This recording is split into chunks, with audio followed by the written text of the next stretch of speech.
찬양하며 주일 예배 가운데 나가시겠습니다. 찬송가 390장 찬송하시겠습니다.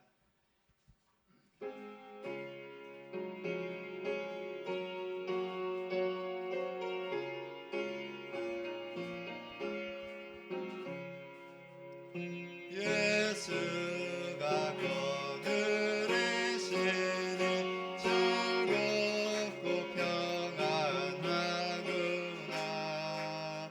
주야의 자국 되는 곳 예수가 거느리시네. 주날 항상 돌보시고 날 친히 거느리시네. 주날 항상 돌보시고 날 친히 거느리시네. 때때로 괴로움 당하며 때때로 기쁨 누리네. 풍파 중에 지키시고 평안히 인도하시네. 주날 항상 돌보시고 날 친히 거느리시네. 주날 항상 돌보시고 날 친히 거느리시네.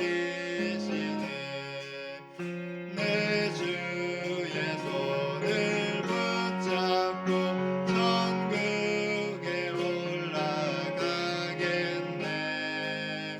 괴로우나 즐거우나 예수가 거느리시네. 주날 항상 돌보시고 날 친히 거느리시네. 주날 항상 돌보시고 날 친히 거느리시네. 이 세상 이별할 때에 마귀의 권세 이기네. 천국에 가는 그 길도 예수가 거느리시네. 주날 항상 돌보시고 날 친히 거느리시네. 주날 항상 돌보시고 날 친히 거느리시네.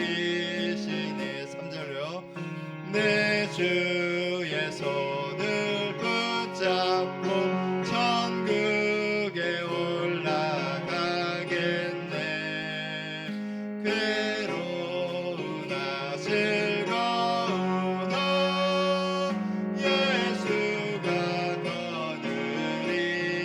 거느리시네. 주날 항상 돌보시고 날 친히 거느리시네. 주날 항상 돌보시고 날 친히 거느리시네. 이 세상 이별할 때에 마귀의 권세 이기네.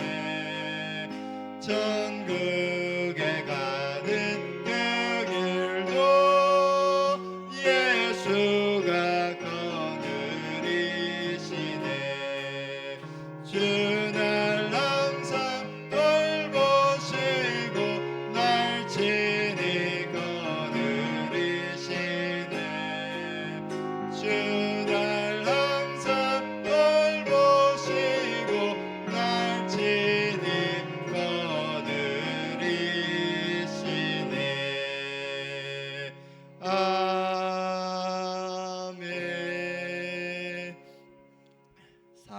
38장 찬송하시겠습니다.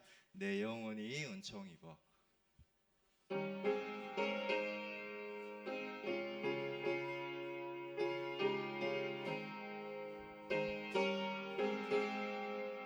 내 영혼이 은총 입어 주 안에지 벗고 보니 슬픔 많은 이 세상도 천국으로 나아도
하나님의 은혜 보좌 앞으로 담대함을 가지고 나오게 하시니 감사합니다.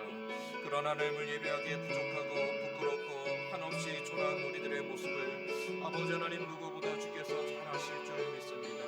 그런 아버지 하나님 오늘도 긍휼히 여기시고 오늘도 사랑하는 자녀들을 부르시는 하나님을 의지하여 그 믿음의 담대함 가지고 하나님 앞으로 나아가오니 우리의 모든 죄와 허물을 사하신 그 은혜를 힘입어 우리의 온 마음 다해 온 힘 다해 주를 예배하게 하여 주시옵소서. 주를 사랑함이 우리 안에 충만케 하시고 주께 감사함의 고백들이 우리 안에 가득해 하여 주시옵소서.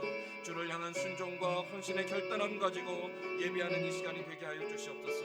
다른 것에 마음을 빼앗기지 않도록 주님 우리를 주장하여 주시옵소서. 아버지 하나님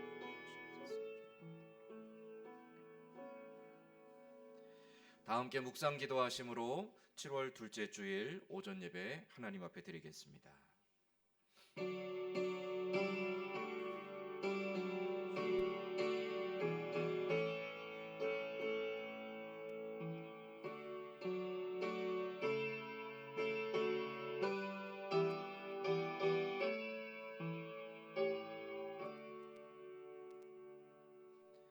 대저 여호와는 지혜를 주시며 지식과 명철을 그 입에서 내심이며 그는 정직한 자를 위하여 완전한 지혜를 예비하시며 행실이 온전한 자에게 방패가 되시나니 대저 그는 정의의 길을 보호하시며 그의 성도들의 길을 보존하려 하심이니라.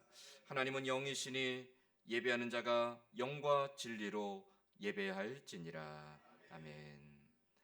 아버지 하나님, 불꽃과 같은 눈으로 우리의 삶의 순간순간을 지켜보시고 기억하시는 하나님 앞에 감히 내어놓을 곳 없이 한없이 부끄럽고 초라하고 연약한 모습이었지만 그럼에도 불구하고 사랑하는 자녀들을 기쁘게 불러주시고 부르신 자들을 품에 보듬어 주시며 부르신 자들을 통하여 찬송과 영광 받기를 즐거워하시는 하나님 앞에 이 시간에도 우리의 마음을 다하고 뜻을 다하고 힘을 다하여 온전히 살아계신 하나님만을 높이며 예배하게 하여 주시옵소서.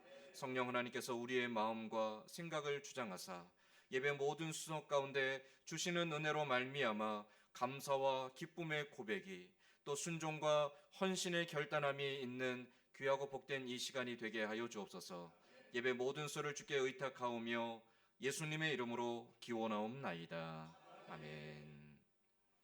다 함께 자리에 일어나서 찬송가 64장 찬송하겠습니다.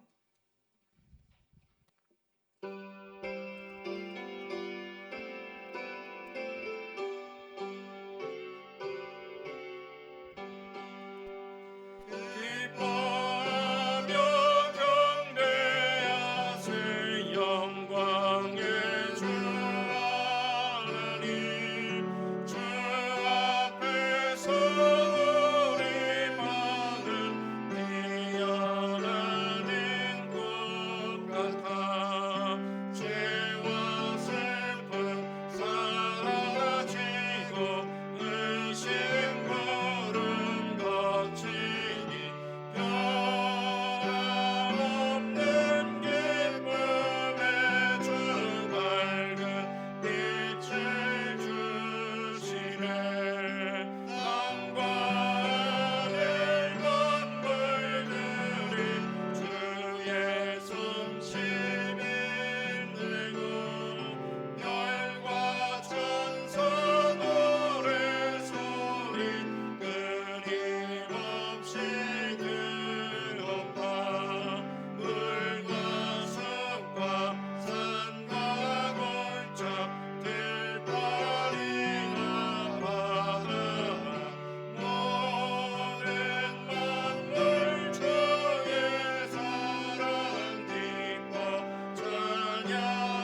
드리세.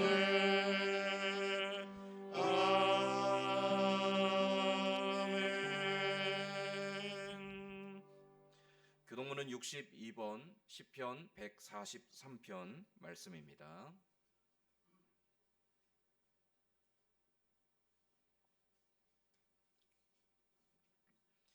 교동문 62번 시편 143편 말씀입니다. 여호와여, 내 기도를 들으시며 내 간구에 귀를 기울이소서. 주의 종에게 심판을 행하지 마소서. 원수가 내 영혼을 핍박하며 내 생명을 땅에 엎어서 나로 죽은 지 오랜 자같이 나를 암흑 속에 두었나이다.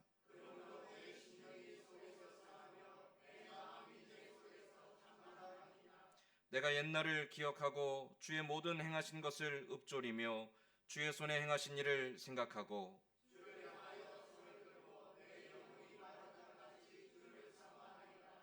여호와여, 속히 내게 응답하소서. 내 영이 피곤하니이다.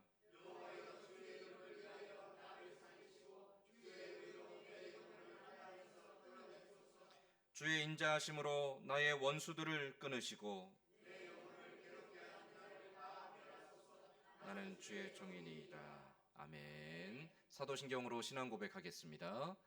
전능하사 천지를 만드신 하나님 아버지를 내가 믿사오며 그 외아들 우리 주 예수 그리스도를 믿사오니 이는 성령으로 잉태하사 동정녀 마리아에게 나시고 본디오 빌라도에게 고난을 받으사 십자가에 못 박혀 죽으시고 장사한 지 사흘 만에 죽은 자 가운데서 다시 살아나시며 하늘에 오르사 전능하신 하나님 우편에 앉아 계시다가 저리로서 산자와 죽은 자를 심판하러 오시리라.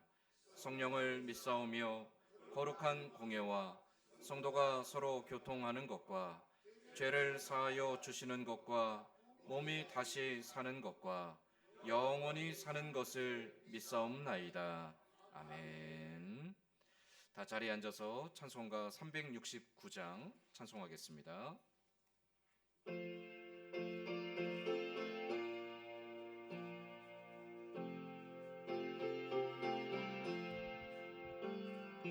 죄짐 같은 우리 구주 어찌 좋은 친구인지 걱정 근심 무거운 짐 우리 주께 맡기세.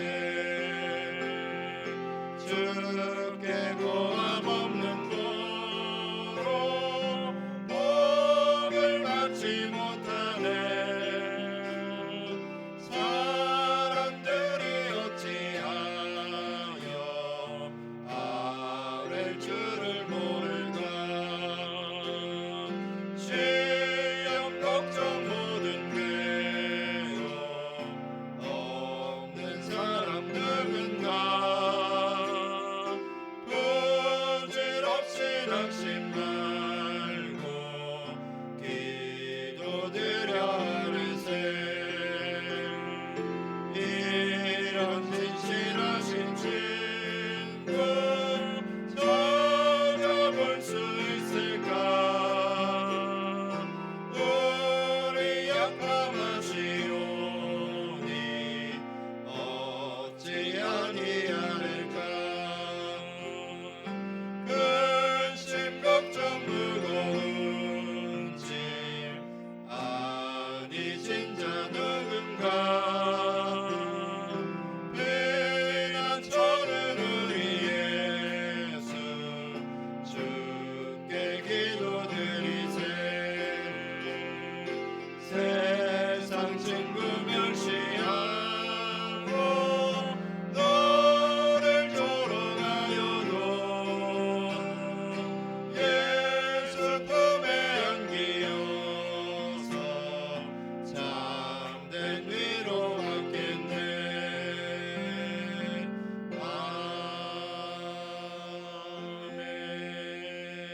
아멘. 최기철 장로님 대표하여 기도하겠습니다.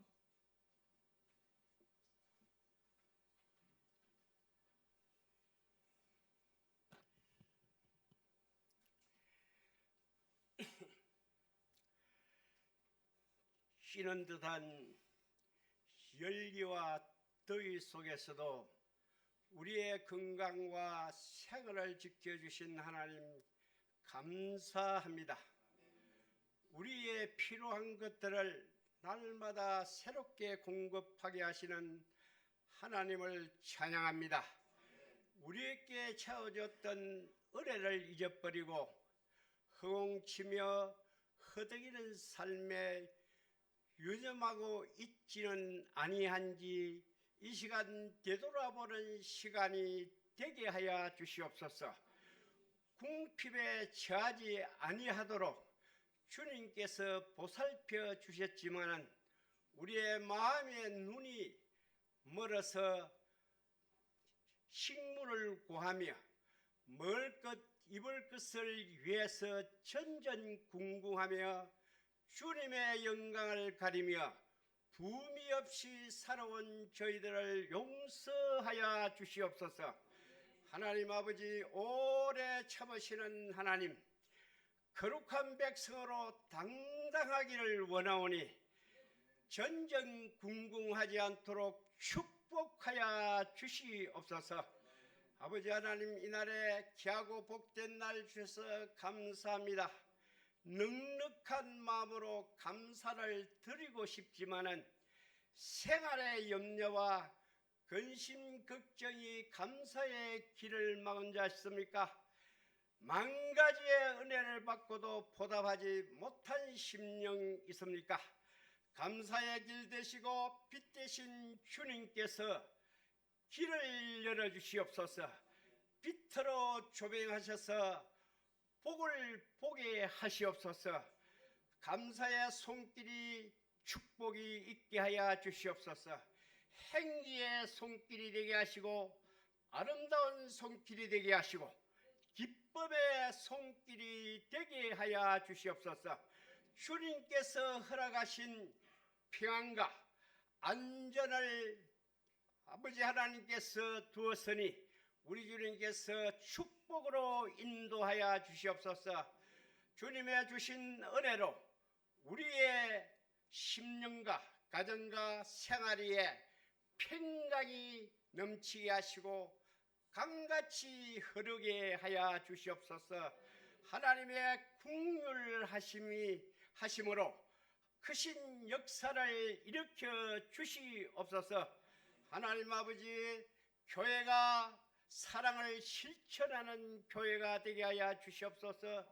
기관의 지체로서 사역을 감당할 수 있는 교회 되게 하시고 헌신과 희생과 수의 손길이 아낌없이 투자되는 거룩한 백성들이 다 되게 하여 주시옵소서. 선교사님들을 축복으로 인도하여 주시옵소서. 많은 영혼들을 주께로 생명으로 인도하는 사명을 감당할 수 있게 하시고 열정을 다하게 하여 주시옵소서. 달려갈 길을 다 달려가고 믿음을 지켜 놓았고 소리칠 수 있게 하여 주시옵소서. 일꾼으로 심부름꾼으로서의 사명을 감당할 수 있도록 축복으로 인도하시고 능력으로 붙들어 주시옵소서. 질병에서 병마에서 사탄에서 마귀에서 악한 죄에서도 신변도 보호하여 주시옵소서. 아버지 하나님, 이 나라 이 민족을 기억하여 주시옵소서. 기울어져가는 운동장입니다. 하나님 나라의 울타리가 튼튼히 세워지게 하여 주시옵소서. 아버지 하나님이여, 혼란과 어려움과 하나님 위기 앞에 놓인 대한민국, 하나님 아버지, 저희들은 국민들이 당당하게 서는 국민들이 되게 하시고 하나님, 깨구리 삶는 냄비의 전법에 매몰되지 않게 하여 주시옵소서. 구경꾼으로 서지 않게 하시옵소서. 갈란꾼으로 서 있지 않게 하시옵소서. 간망꾼 기회주의자로 서 있지 않게 하시고 지키는 자로서 서 있게 하여 주시옵소서. 지키지 못하는 자는 누릴 수가 없습니다. 지켜 누릴 수 있는 국민들이 다 되게 하여 주시옵소서. 행동하는 국민들이 되게 하여 주시옵소서. 하나님, 대한민국의 수명이 단명되지 않게 하여 주시옵소서. 자유 대한민국의 수명이 장수의 수명으로 인도하여 주시옵기만을 간절히 원합니다. 하나님, 이 시간에도 목사님을 붙들어 주시옵소서. 가족의 목회 생활에 불편이 없도록 하나님께서 축복으로 인도하여 주시옵소서. 이 시간도 말씀을 증거하실 때에 우리 심령들이 다 듣고 상한 심령에 위로를 받는 심령들이 다 되기를 원합니다. 하나님 아버지, 주께서 시력을 주관하여 주시옵소서. 위로의 예수 그리스도의 이름으로 감사하며 기도드렸습니다.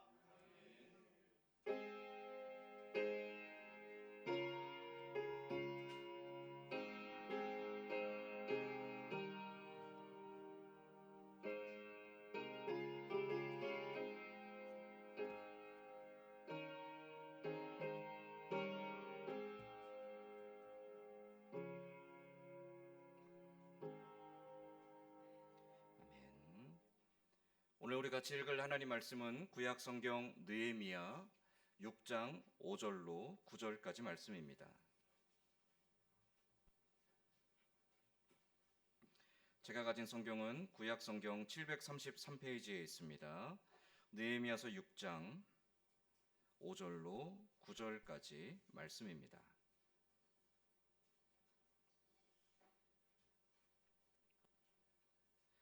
구약 성경 느헤미야서 6장 5절에서 9절까지 말씀, 저와 여러분이 돌아가며 한 절씩 교독하겠습니다. 산발랏이 다섯 번째는 그 종자의 손에 봉하지 않은 편지를 들려 내게 보냈는데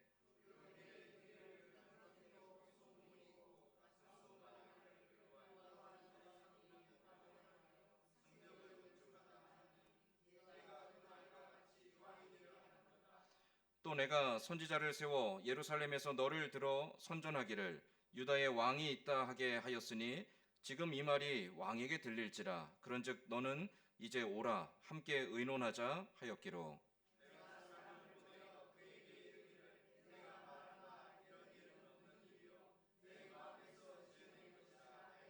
같이 읽겠습니다.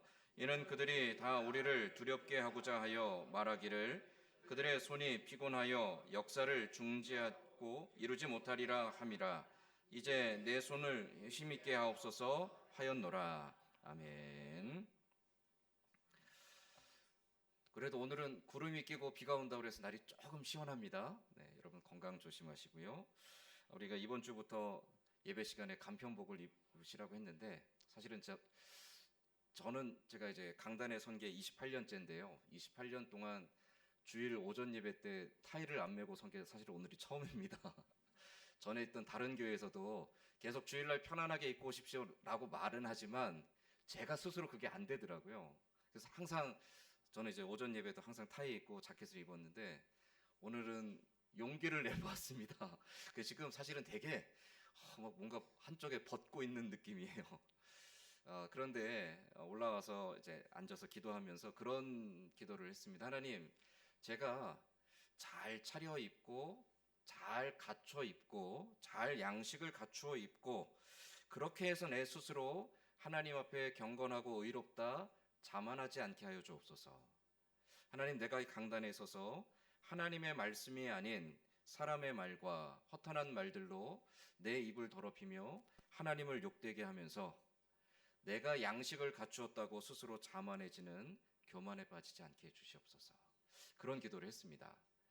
그렇게 기도한 이유는요, 제 자신을 좀 체근하기 위해서입니다. 왜냐하면 제가 좀 간편복을 입으십시오라고 말해놓고 계속 고민했거든요. 주일날 그래도 목사는 제대로 입고 와야 되지 않을까. 그런데 그 고민들 속에 그러면 나는 좀 경건하고 나는 의로운 사람이고 나는 다른 성도들보다 좀 다른 사람이구나라는 스스로 그렇게 자위하는 마음들이 계속 나를 붙잡고 있겠구나라는 좀 위험을 느꼈습니다. 그게 아니구나. 겉으로 갖춰지는 게 전부가 아니라 하나님 앞에 순전하게 바르게 서는 것이 더 중요하구나. 그러기 위해 약간의 결단으로 저도 이제 타이를 벗고 오후에는 또 이제 자켓도 벗을 거지만 그렇게 하려고 합니다. 그럴수록 더 마음에 두렵고 떨리는 마음으로, 더 긴장되는 마음으로 하나님, 내가 하나님 앞에 흐트러지지 않게 하옵소서, 그런 마음으로 계속 예배합니다. 여러분도 하나님 앞에 예배할 때마다 어떻게 하면 주일날 예배할 때마다 우리가 은혜를 받고 하나님 앞에 기쁨과 감사로 예배할 수 있을까요? 주일날 교회 온 게 전부가 아닙니다. 여러분, 잘 갇혀 있고 오는 게 중요한 게 아닙니다. 우리의 마음을 다하여서 하나님, 내가 전심으로 하나님을 사랑하고 순전함으로 하나님을 기뻐하며 오직 하나님께만 예배하게 하여 주옵소서. 이런 마음의 소원과 간구를 가지고 주님 앞에 나오면 하나님께서 우리에게 날마다 풍성한 은혜를 더해 주실 줄 믿습니다. 아멘. 우리 옆에 있는 분들과 함께 서로 인사하며 축복하겠습니다. 하나님이 당신을 많이 기다리셨습니다. 하나님이 당신을 많이 기다리셨습니다. 아멘. 성경은 우리에게 예수 그리스도를 통한 구원의 지혜를 주십니다.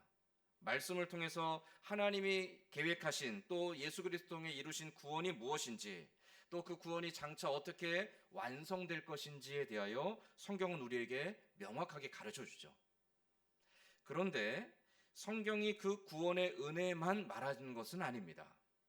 성경에 보면 또 그 구원의 은혜를 입은 하나님의 자녀들이 어떻게 살아가야 하는가에 대한 믿음의 삶에 대한 교훈들을 성경이 담고 있다는 것이죠. 성경에서 믿음의 사람들, 하나님의 자녀들이 어떻게 살아야 되는가에 대한 많은 교훈들이 있는데, 그 많은 교훈들 중에 가장 빈번하게 등장하는 교훈의 주제가 뭘까요? 믿음의 사람들이 살아가는 삶에 대하여 가르치는 많은 교훈들 중에 성경에서 빈도수가 가장 높은 주제는 뭘까요? 돈입니다. 전혀 아닐 것 같죠? 성경에서 구원과 하나님, 또 믿음에 대한 것을 제외하고 우리의 믿음의 사람들의 삶에 대하여 교훈할 때 가장 많이 다루는 주제는 돈이에요. 돈 혹은 재물, 물질, 부 혹은 식물. 왜 이런 것들을 많이 다룰까요? 사실 우리에게 뗄래야 뗄 수 없는 중요한 것이기 때문에 그렇죠. 그런데 그 뗄래야 뗄 수 없는 중요한 것이 때때로 우리에게 하나님의 자리를 빼앗고 하나님을 대신하여 우리의 주인의 자리에 서기 때문에 하나님은 말씀을 통해서 계속 교훈하시는 거예요. 돈이 주인이 되지 않도록, 돈이 너의 인생의 목적이 되지 않도록, 내 삶이 돈의 노예가 되지 않도록 하나님께서 이 모든 것을 주셨음을 기억하며 감사하며 그 앞에 순종하며 내게 주신 것을 통하여 하나님의 기뻐하시는 것을 위해 사용하며 살아가라. 성경이 그걸 가르쳐 주는 거죠. 두 번째로, 성경에서 돈 다음으로 믿음의 삶에 대하여 교훈하는 두 번째 빈도수가 높은 주제가 뭘까요? 말입니다. 우리의 늘 일상 속에 달고 있는 우리의 말의 습관들. 우리가 어떤 말을 하고 있는가? 우리가 베풀고 있는 말들은 어떤 내용들인가? 우리가 오늘도 수없이 많이 쏟아내고 있는 우리의 입술로부터 나오는 그 많은 말들이 과연 무엇을 나타내고 있고, 무엇을 드러내고 있고, 또 무엇을 향하고 있고, 무엇을 소원하고 있는가? 말이라는 것은 단순히 지식을 전하거나 정보를 전달하는 수단이 아닙니다. 말은요, 사람의 영혼이 또 감정이 담겨져 있습니다. 우리가 말을 할 때 그 자기의 감정과 자기의 영혼이 담겨져서 그것이 누군가에게 전달이 되죠. 그래서 우리가 내뱉는 그 말들이 때로는 누군가에게 삶의 소망을 주고 기쁨을 주고 위로를 주고 살 용기를 주는 말이 되기도 하지만, 때로는 우리가 내뱉는 그 말들이 누군가에게 아프고 찢겨지고 상처나고 누군가를 베어내고 누군가를 고통스럽게 하고 누군가를 눈물 나게 하고 누군가를 정말 절망에 빠지게 하고 누군가에게 살 소망을 빼앗는 경우들도 있습니다. 그래서 우리는 말을 주의해야 된다는 거죠. 성경은 그래서 우리에게 우리가 그리스도의 하나님의 자녀라면, 그리스도의 제자라면 어떠한 말의 습관을 가져야 될 것인가에 대하여 계속 교훈하죠. 여러분은 어제 하루 동안 어떤 말을 많이 하셨습니까? 저도 이 말씀을 준비하면서 생각해 보니까 이거 어떻게 해야 되나 싶은 마음이 들더라고요. 제가 나이가 죄송합니다. 여러분 앞에 감히 외람되지만 나이가 들수록 자꾸 말이 많아지더라고요. 설교도 점점 길어지고요. 누군가를 만나면 계속 말을 하는데 제가 하는 말들을 보면 흔히 말하는 잔소리입니다. 야, 요즘 젊은 목사들은 이거 이래서 안 되는데 이런 말 자꾸 하게 되고요. 야, 요즘 젊은 애들은 왜 그럴까? 그런 말 자꾸 하게 저도 모르게 그게 입에 막 붙어 있더라고요. 근데 우리 말하는 습관을 보면 누군가에게 칭찬을 해주는 말보다 누군가의 허물을 들춰내서 험담하는 말이 더 즐겁습니다. 막 감사하고 즐거워하는 말보다도요, 원망하고 불평하고 짜증내는 말들이 우리에게 더 입에 잘 붙습니다. 누군가를 막 칭찬해주고 누군가에게 막 용기를 주는 말보다도 누군가를 비난하고 누군가를 조롱하고 누군가를 옆에서 모함하는 말들이 우리의 입에 착착 잘 달라붙죠. 그게 우리의 말의 습관인 것 같아요. 그게 내가 정말 나쁜 놈이기 때문에 그런 게 아니라 우리가 하나님의 형상에서부터 타락했기 때문에 우리에게 나오는 어쩔 수 없는 우리의 죄악의 본성의 결과들인 거죠. 우리가 그런 말의 습관들이 계속 나타나고 있습니다. 하지만 그런 습관들이 너무나 당연하고 자연스럽지만 그리스도 안에서 거듭난 새 사람들에게 그 당연하고 그냥 편안하고 그냥 습관처럼 나오는 말들이 과연 선하고 옳은 것일까요? 우리가 내뱉는, 우리가 그냥 습관적으로 우리가 의식하지 못하고 수없이 쏟아놓은 그 많은 말들이 시편 기자의 고백처럼 하나님 앞에 연락되어진다라면 우리가 과연 하나님 앞에 어떤 모습으로 설 수 있을까요? 내가 하는 그 많은 말들과 내가 하는 많은 마음의 묵상들이 하나님 앞에 하나도 숨김없이 다 낱낱이 드러난다라면, 하나님이 그걸 다 들으시고 기억한다라면 우리가 말하는 것들이 과연 하나님 앞에 어떤 모습일까요? 오늘은 그런 고민을 가지고 이 느헤미야서의 말씀을 함께 보려고 합니다. 자, 우리가 읽은 이 느헤미야서 6장으로 넘어오면 이제 예루살렘 성벽 재건 공사가 거의 막바지에 다다랐어요. 자, 우리 지지난주까지 느헤미야서 5장까지 말씀을 보았는데 여러 방해에도 불구하고 낙심되고 절망된 마음에도 불구하고 느헤미야가 백성들을 독려하고 사람들의 힘을 불러일으키며 성벽 재건하는 일을 시작했죠. 52일 만에 성벽 재건이 완공됐다고 했습니다. 이제 52일에 거의 다 달았습니다. 무너졌던 성체가 다 올라갔고요. 이제 성문만 달면 될 때까지도 이르는 거예요. 6장 1절 말씀을 보면 이제 성문만 남겨놓고 있습니다. 성문은 성을 다 쌓은 다음에 맨 마지막에 성문을 다는 겁니다. 그러니까 끝에 다 다른 거예요. 백성들이 보기에 그동안 수고했던 것이 이제 결과로 드러나니까 얼마나 마음에 기쁘고 감격스럽겠습니까? 우리가 그렇게 많은 어려움과 그 고통들 속에서 지난 200여 년 동안 방치되었던 이 하나님의 도성을 다시 재건한다 했을 때 그것이 하나하나 쌓여가며 이제 거의 완공에 다다랐을 때 백성들의 마음이 얼마나 기뻤겠습니까? 근데 반대로 그 성이 완공되어지는 것을 보면서 하루가 다르게 불안하고 두렵고 그 마음속에 조급해지는 사람들이 있었습니다. 누구냐면 유다의 원수들, 대적자들이죠. 오늘 느헤미야 6장은 그 대적자들이 어떻게 해서든 이 성벽 공사를 방해하고 중단시키고 와해시키려고 공격하는 모습을 기록하고 있다는 거죠.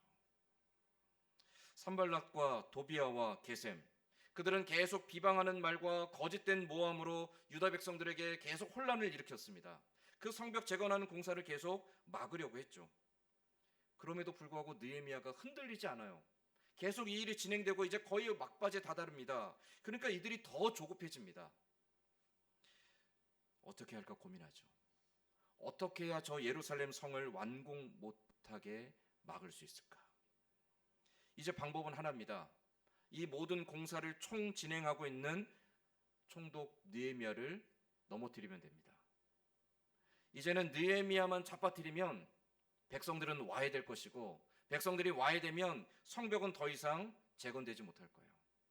그래서 산발락과 도비아와 게셈을 비롯한 유다의 대적자들이 집중적으로 느헤미야를 공격해 오기 시작합니다. 그게 6장의 내용이에요. 처음에는 이 세 사람이 느헤미야에게 사신을 보내요. 우리가 이 예루살렘을 떠나서 이 평지에서 함께 모여서 좀 이야기를 나누자. 지금 이 되고 있는 일들이 여러 가지 나쁜 소문이 있는데 그 나쁜 소문이 혹여라도 바사 왕의 귀에 들어가면 느헤미야 당신에게 좋을 게 하나도 없다. 우리가 이걸 잘 해결해 줄 테니까 우리가 예루살렘 밖에 오노라는 지역의 평지에 모여서 한번 회의를 좀 해보자. 이 산발락과 도비앗과 게셈이 사람을 보내서 느헤미야를 계속 성 밖으로 불러내려고 계속 회의를 하자라고 요청을 합니다. 4번에 걸쳐서 사람을 보냈지만 그때마다 느헤미야가 그걸 거절해요.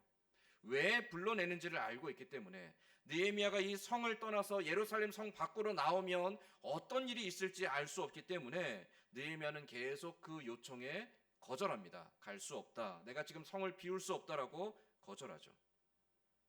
그러자 6장에 넘어오면 5번째로 사람을 보냈는데 이번에는 편지를 보냅니다.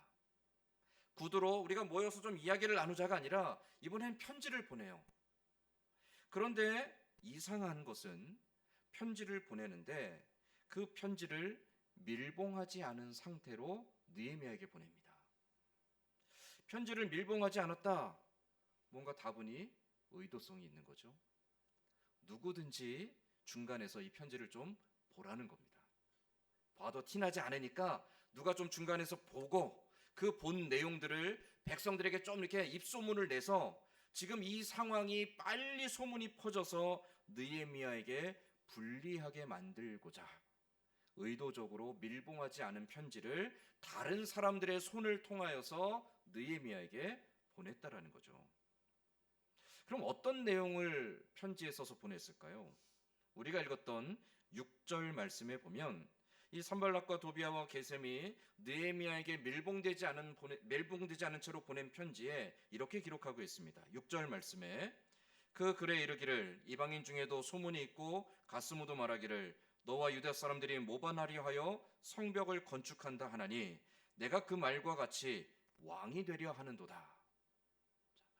이게 지금 느헤미야에게 하는 말입니다. 느헤미야야, 내가 바사 왕의 총독으로 위임을 받고 예루살렘에 와서 하는 일들이 왕을 모반하려고 하는 불순한 일이다라고 말하는 거죠.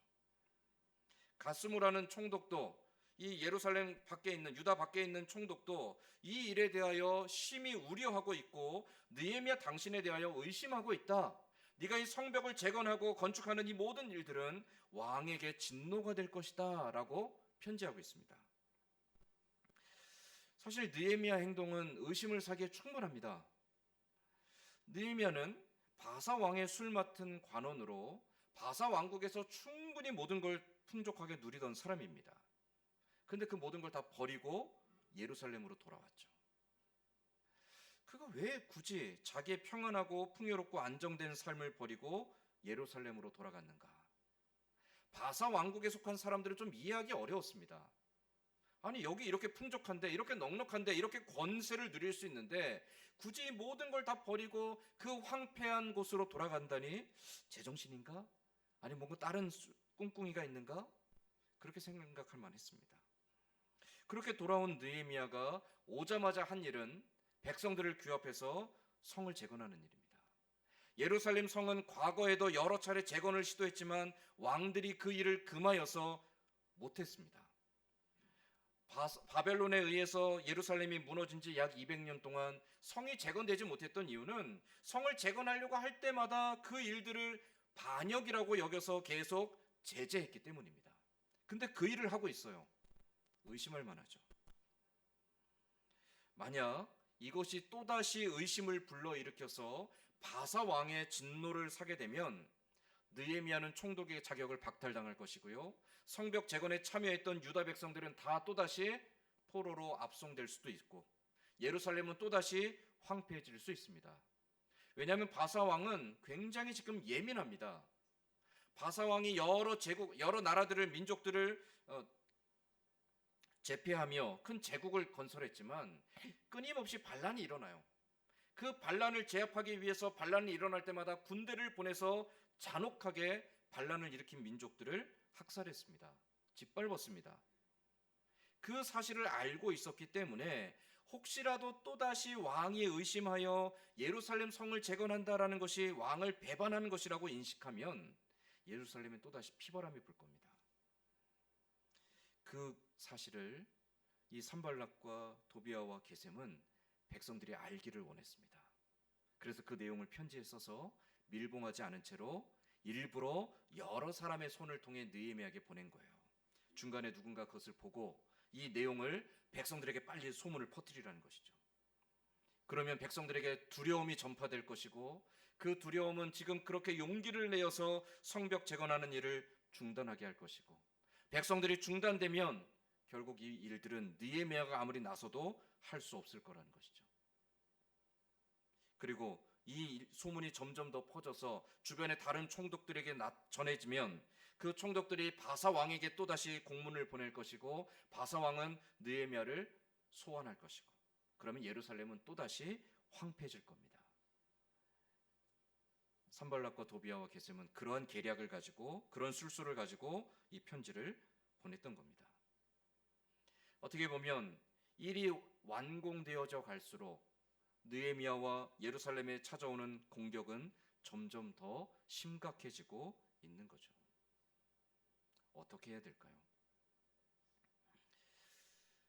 이러한 협박에 대하여서 8절 말씀에 보면 느헤미야가 이렇게 대답합니다. 8절 말씀에 내가 사람을 보내어 그에게 이르기를 내가 말한 바 이런 일은 없는 일이요 내 마음에서 지어낸 것이라 하였나니. 이게 끝입니다.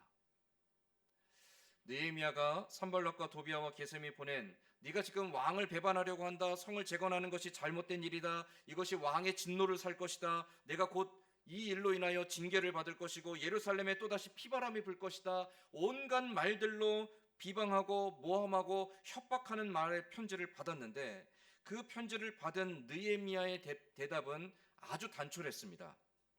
그런 일은 없는 일이고 그것은 네가 지어낸 말이다. 그런 일은 없다. 느헤미야의 이 행동은, 이 답변은 사실 굉장히 지혜로운 일이었습니다. 왜냐하면 이 대적자들이 느헤미야에게 원한 것은요, 여기에 대하여 일일이 구구절절 답을 하고 핑계하고 변명하기를 원했습니다. 그러면 그 핑계와 변명을 꼬투리 잡아서 느헤미야를 불러내어서 느헤미야와 시비를 하려고 했던 겁니다. 어떻게든 말의 꼬투리를 잡고 여러 말들을 통하여 그의 문제를 지적해내고 그것을 통해서 그를 계속 험담하고 그를 비난하고 그를 모함하여서 그에게 계속 공격하고자 했던 거예요. 느헤미야의 대답은 무엇입니까? 그런 일은 없고 그런 일은 있을 수도 없을 것이고 그것은 다 너희의 거짓이다. 더 이상 아무 말 하지 않았습니다. 일일이 변명하고 이유를 설명하지 않았고 그 일로 인하여 자기가 처해 있는 억울함이나 분노의 감정들에 대응하지 않았습니다. 딱 해야 될 말들만 그에게 주었습니다. 그렇게 함으로써 싸움에 휘말리지 않았던 것이죠. 느헤미야의 마음도 불안했을 겁니다. 느헤미야도 바사 왕의 관원이죠. 바사 왕이 진노하면 어떻게 될 걸 누구보다도 잘 알고 있습니다. 이 산발락과 도비아와 게셈이 얼마든지 바사 왕에게 또다시 편지를 해서 모함할 것도 알고 있습니다. 그를 어떻게 설득할 것인지, 그들이 오해한 것을 어떻게 풀어줄 것인지, 이 일들을 어떻게 풀어서 내가 위험에 처하지 않을 것인지, 우리 백성들을 지킬 것인지 느헤미야가 고민하지 않았겠습니까? 얼마나 많이 고민했겠어요. 그러나 그 많은 고민들 속에서 느헤미야는 일일이 구구절절 변명하고 하나하나 일절 대응하지 않았습니다. 그냥 딱 해야 될 말들만 했다라는 거죠. 왜 그러겠을까요? 그들이 무슨 의도로 이와 같이 모함하고 협박하는지를 알 수 있었기 때문입니다. 오늘 느헤미야가 보여준 이 답변, 이 짧은 내용들 속에서 우리에게 주는 교훈이 두 가지가 있습니다. 첫 번째로 헛된 논쟁에 휩싸이지 않기 위해서 우리에게 필요한 것은 분별력입니다. 이 분별력은 하나님께서 주시는 지혜로부터 옵니다. 하나님께서 주시는 지혜를 가지고 이것이 선한 것인지 악한 것인지, 이것이 정말 의를 위한 것인지 아니면 이것이 사람의 자랑을 위한 것인지, 이것이 사람의 욕심을 위한 것인지 정말 하나님의 영광을 위한 것인지를 분별하는 지혜를 가져야 우리가 헛된 논쟁에 휩싸이지 않을 수 있다라는 것이죠. 9절 말씀에 이는 그들이 다 우리를 두렵게 하고자 하여 말하기를 그들의 손이 피곤하여 역사를 중지하고 이루지 못하리라 함이라. 이제 내 손을 힘있게 하옵소서 하였노라. 마지막에 이제 내 손을 힘있게 하옵소서. 누구를 향한 간구입니까?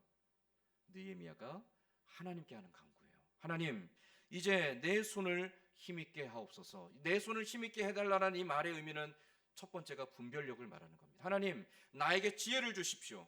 하나님, 내가 저 대적자들의 거짓과 모함에 무엇이 숨겨져 있는지를 분별할 수 있는 지혜를 주십시오. 분별력 없이 그저 감정에 휘둘리지 않게 하시고, 하나님 분별력 없이 그저 내 자존심에 흔들리지 않게 하시고, 하나님 분별력 없이 그저 내 욕심에 휘말리지 않게 하여 주옵소서. 분별력을 가지고 하나님의 의를 따라가기 위해 내가 마땅히 붙잡아야 될 것들과 버려야 될 것을 판단하게 하여 주옵소서. 나에게 지혜를 주시옵소서. 그것이 바로 내 손을 힘있게 하옵소서라는 고백이죠. 분별력을 가질 때, 우리가 그 하나님 주신 지혜로 말미암아 분별할 때만이 헛된 논쟁에 휩싸이지 않을 수 있다는 것이죠. 두 번째로 이 느헤미야가 보여주는 교훈이 있습니다. 우리의 분별력이 있다면 그 다음은 무엇을 해야 됩니까? 분별력이 전부가 아니고요, 하나님이 주신 지혜로 말미암은 분별력이 있다면 두 번째로 그 다음에 필요한 것은 인내와 절제입니다. 이제 내 손을 힘있게 하옵소서. 이 느헤미야의 고백에 담겨져 있는 두 번째 의미가 바로 거기에 있는 거죠. 하나님, 내가 그 대적자들의 마음에 동요하지 않게 하옵소서. 인내하고 하나님의 때를 기다리게 하옵소서. 하나님께서 모든 것을 선하신 뜻대로 순리대로 해결하실 것을 신뢰하기에 내가 흔들리지 않게 하시고 내 욕심과 내 자존심이 앞서지 않게 하여 주옵소서. 내 입술을 다스리게 하시고 내 마음의 생각들을 다스리게 하여 주옵소서. 인내와 절제로서 내가 마땅히 해야 될 것들만 하고 하지 말아야 될 것들을 끊어버리게 하옵소서. 느헤미야가 하나님 앞에 그렇게 간구했던 것이죠. 분별력과 그 분별력에서부터 나오는 인내와 절제를 통해서 느헤미야는 대적들의 모함과 공격에 단호하게 대처했습니다.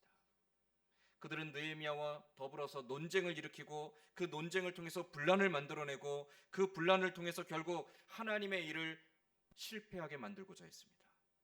그러나 느헤미야는 지금 내가 무엇을 해야 되는지를 명확하게 분별하며 그 하나님의 뜻을 따라가기 위해 자기 자신을 인내하고 절제함을 통하여서 이 헛된 소모적인 논쟁에 휩싸이지 아니하고 마땅히 해야 될 일에 지금 집중하여 그 일을 완공해 가고 있다라는 것이죠. 잠언 10장 19절과 21절 말씀에 보면 잠언 기자는 이렇게 교훈합니다.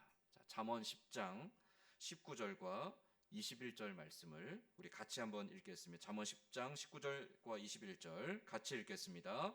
말이 많으면 허물을 면하기 어려우나 그 입술을 제어하는 자는 지혜가 있느니라.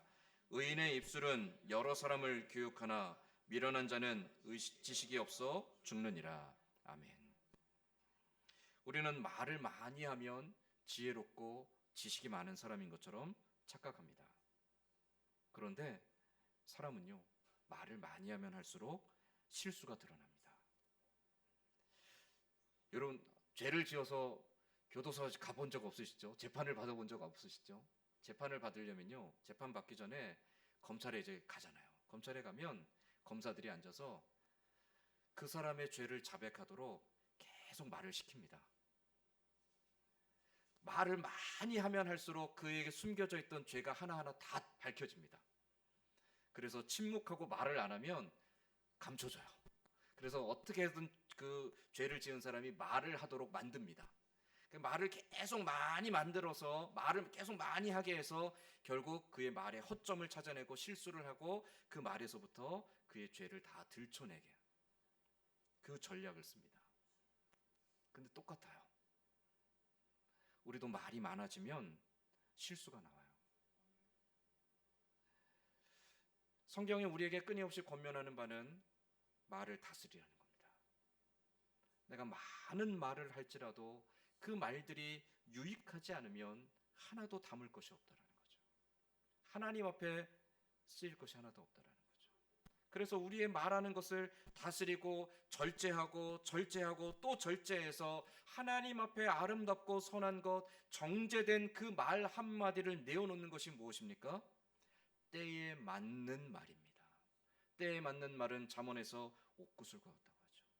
시기에 적절한 그 말들이 하나님 앞에 아름답다라고 말해요. 그러나 우리들 대부분은 잘 하기 어렵습니다. 분별력을 가지고 이것이 정말 선한 것인지 악한 것인지, 이것이 정말 하나님 앞에 옳은 것인지 아닌 것인지, 이것이 단순히 내 자존심을 위한 것인지 아니면 정말 하나님의 영광을 위한 것인지, 내 의를 드러내기 위한 나의 자랑거리인지 정말 하나님의 뜻을 위한 것인지를 분별하기보다도 우리는 우리의 마음과 우리의 몸이 원하는 대로 그냥 일단 내뱉고 보려고 합니다. 그게 우리의 습관이에요. 어쩔 수 없는. 그런데 그렇게 되면 어떻게 됩니까? 다툼이 일어납니다. 분쟁이 일어납니다. 누군가는 상처를 받고, 누군가는 아파하고, 누군가는 좌절하고, 누군가는 삶의 의욕을 상실하게 됩니다. 하나님이 기뻐하시는 일이 아니죠. 우리는 하나님 앞에 지혜를 구하여 그 지혜 가운데 내가 하고자 하는 그 말들이 정말 선하고 아름다운 것인지를 분별하는 분별력을 가져야 됩니다. 그 다음은 어떻게 되죠? 내가 하는 그 말들을 다스릴 수 있는 인내와 절제를 해야 돼요. 그렇게 하는 이유가 무엇입니까? 그렇게 하는 이유는 우리를 부르신 하나님의 뜻을 이루기 위함이요, 특별히 교회가 말을 다스려야 되는 이유는 하나님께서 주의 몸된 교회를 통해서 행하고자 하시는 바들을 온전히 이루어 드릴 수 있도록 그 앞에 순종하기 위하여, 그 일에 헛된 것들, 그 일에 방해가 되는 것들, 그 일을 실패하고 못하게 하는 것들을 끊어내기 위하여서, 헛된 논쟁에 휩싸이지 않기 위하여서 우리는 끊임없이 우리의 말에 인내와 절제를 해야 된다는 것이죠. 우리가 사는 이유는, 우리가 이 땅에 존재하는 이유는 우리의 영광을 위해서가 아닙니다. 내가 원하는 바를 이루기 위해서도 아닙니다. 내가 크게 되고 내가 성공하고 내가 높은 사람이 되기 위함도 아닙니다. 우리가 존재하는 이유는 단 하나입니다. 우리를 지으신 하나님을 위한 것이죠.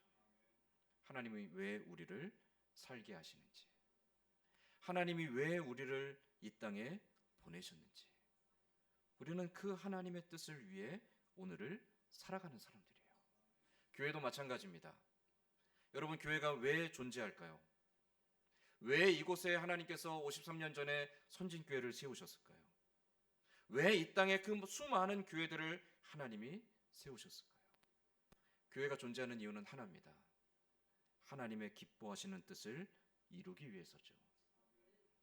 그런데 교회가 그 하나님의 기뻐하시는 뜻을 위해 나아가기에도 모자란데 끊임없이 많은 말들로 분쟁하고 분열하고 다툽니다. 말들로 인한 다툼과 분쟁이 교회를 어지럽히고 교회를 혼란하게 하고 교회를 심지어 무너뜨리기도 합니다. 왜 그런 말들이 교회 안에 계속 일어나서 교회를 혼란하게 하는 걸까요? 다는 아니겠지만 크게 두 가지 이유 때문입니다. 하나는 욕심 때문이죠. 내 이익을 빼앗길 것, 혹은 내가 얻을 유익 때문에 우리는 끊임없이 말을 만들어내기도 하고요, 때로는 누군가를 겁박하기도 합니다. 누군가보다도 내가 더 의롭고, 누군가보다도 내가 더 믿음이 좋고, 누군가보다도 내가 더 경건한 사람처럼 보이기 위해 다른 사람을 향해 끊임없이 험담을 털어놓고, 다른 사람을 향해 끊임없이 비난하고 질책하고 정죄하고, 다른 사람의 허물을 들추어내서 그들을 짓밟아야지만 마치 내가 높아지는 것처럼 여기는 잘못된 경건, 잘못된 의로움이 교회를 무너지게 하는 거죠. 또 하나 잘못된 말들로 인해 교회 분쟁이 일어나는 또 하나 이유는요, 자존심 때문입니다.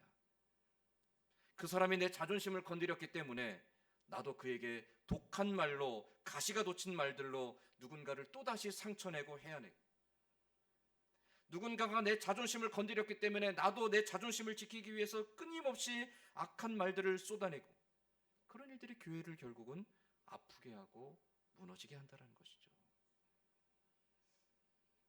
교회가 건강해지기 위해서 지켜야 될 것이 있습니다. 바로 우리의 말의 습관이죠. 분별력을 가지고 인내와 절제를 통해 하나님이 받으시기에 선하고 아름다운 말들이 풍성해질 때 교회 안에 성도들과의 관계는 더욱더 건강해집니다. 교회 안의 모든 아픔들은 그 선한 말들로 인해 치유가 됩니다. 교회 안에 깨졌던 관계들은 그 선한 말들을 통해서 회복이 되어 갑니다. 하나님께서 우리에게 그 선하고 아름다운 말을 하라고 입술을 또 혀를 주신 거겠죠.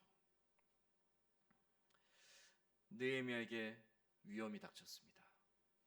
대적들과의 그 논쟁들을 통하여서 자기의 자존심을 지키고 자기의 명예를 지키고 자기의 영광을 지킬 수 있었습니다. 그러나 그것이 하나님 앞에 의미 없는 것이기에 느헤미야는 그 헛된 논쟁의 자리에 뛰어들지 않았습니다. 자기의 말을 아끼고 입을 닫고 꼭 해야 될 말들만 던져주고 그는 묵묵히 하나님이 맡기신 일들을 향해 걸어갔습니다. 계속 오해를 받더라도, 계속 모함을 당하더라도, 계속 자존심을 상하더라도, 계속 내가 내 명예에 흠집이 생길지라도, 그러나 그것이 하나님 앞에 선하고 하나님 앞에 의로운 것이 아니라면 거기에 뛰어들지 않으려고 했던 느헤미야의 이 단호한 결단처럼 저와 여러분도 또 우리 교회도 하나님 앞에 분별력을 가지고 인내와 절제를 통하여서 헛된 논쟁과 허탄한 말들에 휩싸이지 아니하고 하나님께서 우리에게 주신 아름다운 것을 힘써 지키며 하나님께서 우리에게 맡기신 선하고 귀한 것들을 이루기 위하여 더욱더 힘쓰고 애쓰고 더욱더 노력하며 함께 하나님의 기뻐하시는 뜻을 이루어가는 귀한 믿음의 동력자가 되는 우리 모든 성도들이 되기를 주님의 이름으로 간절히 소망합니다. 선진교회는 어떠한 말들이 가득한 교회가 되어야 되겠습니까? 서로를 향한 비난과 원망의 말들은 사라지고, 야, 그 교회 갔더니 누군가 험담했더니 내가 되게 부끄러워지더라. 야, 내가 그 교회 가서 누군가 막 욕했더니 내가 너무 창피해지더라. 그 교회 갔더니 사람들이 어찌나 서로를 향한 칭찬과 서로를 향한 격려와 위로와 따뜻한 말 한마디들이 그 안에 가득하고, 그 안에 갔더니 얼마나 사람들이 헛된 논쟁에 빠지지 않고 헛단한 논쟁으로 인해 소모하지 않고 정말 하나님을 위해 어떻게 살 것인가를 고민하며 하나님 앞에 정말 무엇이 선한 것인가를 서로 위로하고 격려하며 함께 하나님을 위해서 지어져 가고 있더라. 우리 교회가 그렇게 좋은 소문이 나는 교회가 되기를 간절히 소망합니다. 그러기 위해서 무엇이 필요하죠? 내 입술을 인내하고 절제하는 게 필요합니다. 누가 제일 여기에 위험한 사람일까요? 저입니다. 저. 말을 제일 많이 하는 사람, 교회에서 말을 제일 많이 하는 사람. 저도 항상 말을 조심하겠습니다. 여러분하고 말을 많이 섞지 않으려고 하는 이유도 거기에 있어요. 제가 괜히 여기서 이 말하고 저기서 저 말하면 그것이 오해가 되고 누군가에게 상처를 주지 않을까 늘 고민이 됩니다. 사실은 말이 더 많았던 사람인데요, 목회를 하다 보니까 말을 줄여야 되겠구나라는 생각을 계속합니다. 그렇다고 해서 여러분을 싫어하는 게 아닙니다. 실수하지 않으려고 합니다. 우리가 싫어서가 아니라 실수하지 않기 위해서, 사랑하기 때문에 우리의 말을 더 다스려서 하나님 앞에 아름다운 말들로 가득 채워가는, 그래서 헛된 논쟁으로 소모하지 않는, 헛된 논쟁으로 우리가 해야 될 일들을 잃어버리지 않는, 헛된 논쟁으로 우리가 가져야 될 선하고 아름다운 마음들을 해치지 않는 하나님 앞에 순전하고 아름다운 성도요 아름다운 교회로 든든히 서는 우리 모두가 되기를 주님의 이름으로 간절히 소망합니다. 아멘. 기도하겠습니다. 하나님,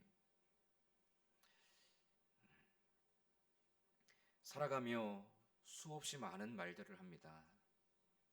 어제도 그저께도 또 오늘도 우리 입에서 끊임없이 쏟아져 나오고 있는 그 많은 말들이 하나님 들으시기에 어떠한 것인지 두렵고 떨리는 마음으로 돌아볼 수 있게 하여 주옵소서.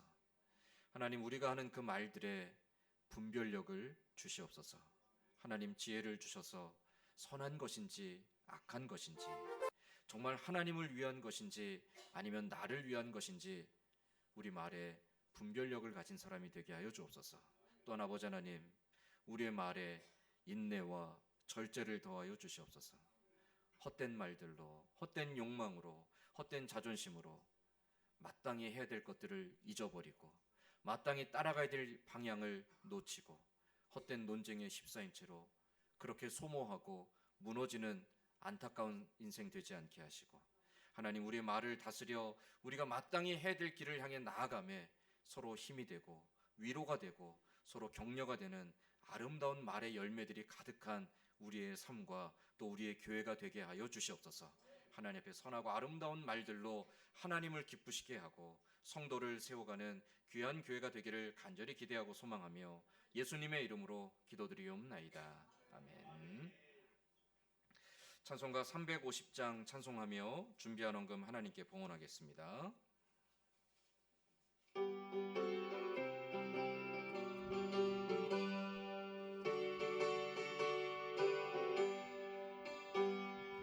우리들의 싸울 것은 혈기 아니요 우리들의 싸울 것은 육체 아니요 마귀 권세 맞서 싸워 깨쳐버리고 죽을 영혼 살릴 것일세 한 마음으로 힘써 나가세 한 마음으로 힘써 싸우세 악한 마귀 군사들과 힘써 싸워서 승전거를 이기기까지 우리들이 입은 갑옷새가 아니요 우리들이 가진 검은 관찰 아니요 하나님께 받아 가진 평화의 복음 거룩하신 말씀이로다 한 마음으로 힘써 나가세 한 마음으로 힘써 싸우세 악한 마귀 군사들과 힘써 싸워서 승전고를 이기기까지 악한 마귀 죄 아무리 강할지라도 우리들의 대장 예수 앞서 가시니 주저 말고 용감하게 힘써 싸우세 최후 승리 얻을 때까지 한 마음으로 힘써 나가세 한 마음으로 힘써 싸우세 악한 마귀 군사들과 힘써 싸워서 승전고를 이기기까지 죄악 중에 빠진 사람 죄를 뉘우쳐 십자가에 달린 예수 믿기만 하면 위태한 데 빠진 영혼 구원 얻어서 천국 백성 될 것임일세 한 마음으로 힘써 나가세 한 마음으로 힘써 싸우세 악한 마귀 군사들과 힘써 싸워서 승전고를 이기기까지. 아멘. 기도하겠습니다. 하나님, 감사합니다. 언제나 우리를 사랑하시고 또 사랑하는 자녀들의 삶을 아시고 돌아보시며 때를 따라 가장 좋은 것 예비하셔서 주시고 만족해 하시니 감사합니다. 하나님, 우리의 손으로 얻은 것 같지만, 우리가 수고하고 노력해서 내 손에 쥔 것 같지만 그러나 하나님 주지 아니하셨더라면 단 하나도 내 것이 아니었음을 기억하게 하여 주시옵소서. 모든 것 주께서 주셨기에 감사함으로 오늘도 주님 앞에 나와 예배할 때 우리의 마음과 정성을 모아 준비한 예물로 주 앞에 드립니다. 나의 모든 것 주의 것임을 향한 믿음의 고백과 또 감사의 기도의 제목들과 하나님 앞에 약속한 바대로 예물을 드리오니 드려진 예물이 주의 나라와 주의 몸된 교회와 주의 영광을 위해 귀하게 사용되어질 수 있도록 선한 양심과 선한 지혜 가운데 인도하여 주시옵소서. 드린 손길들 또한 드리고 싶지만 더 드리지 못한 손길까지 기억하시며 그 손과 가정과 생업의 터전 위에 날마다 함께 하시는 하나님으로 인해 감사와 기쁨의 찬송이 넘쳐나는 귀하고 복 있는 삶 살게 하여 주시옵소서. 늘 함께 하시는 하나님께 감사드리며 예수님의 이름으로 기도드리옵나이다. 아멘. 기도하겠습니다. 우리 주 예수 그리스도의 은혜와 하나님 아버지의 크신 사랑하심과 성령의 감화감동 교통하시는 은혜가 하나님이 주신 지혜로 분별력을 가지고 우리의 행하는 말들의 선함과 악함을 분별하며 의로움과 불의함을 분별하며 하나님을 위한 것과 나의 욕심을 위한 것을 분별하여 하나님의 선하신 말들로 아름답게 채워가고자 끊임없이 우리 자신을 절제하고 인내하며 다스려 아름다운 말의 열매들을 맺어 하나님 앞에 귀하고 복된 믿음의 자녀로 하루하루를 살아가기 원하는 고개 숙인 모든 주의 백성들 위에와 이 자리에 함께하지 못한 사랑하는 성도들과 멀리 타지에 나가 있는 가족들 위에 오늘도 영육간의 연약함 속에서 하나님의 위로와 치료와 회복의 은혜를 구하는 주의 백성들과 선교지에서 복음 들고 수고하는 선교사님들과 북녘 땅의 우리 동포들 그리고 이 나라 민족과 우리 교회 위에 이제로부터 영원토록 함께 있을지어다. 아멘.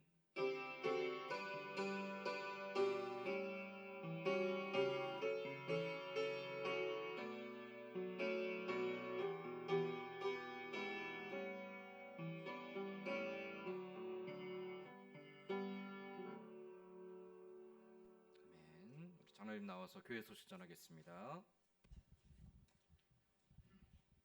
교회 소식 전해드리겠습니다. 오늘 오후 찬양 예배 후에 2분기 결산 재직회가 있습니다. 재직회원 분들을 많은 참석해 주시기 바랍니다. 다음 주일 점심 식사 후에 전도회 원래로 모입니다. 오후 찬양 예배 시간 안내입니다. 오늘부터 8월 달까지 오후 찬양 예배를 1시 30분에 시작하도록 하겠습니다. 감사합니다. 다 함께 자리에 일어나서 찬송가 620장 찬송하며 오전 예배를 모두 마치겠습니다.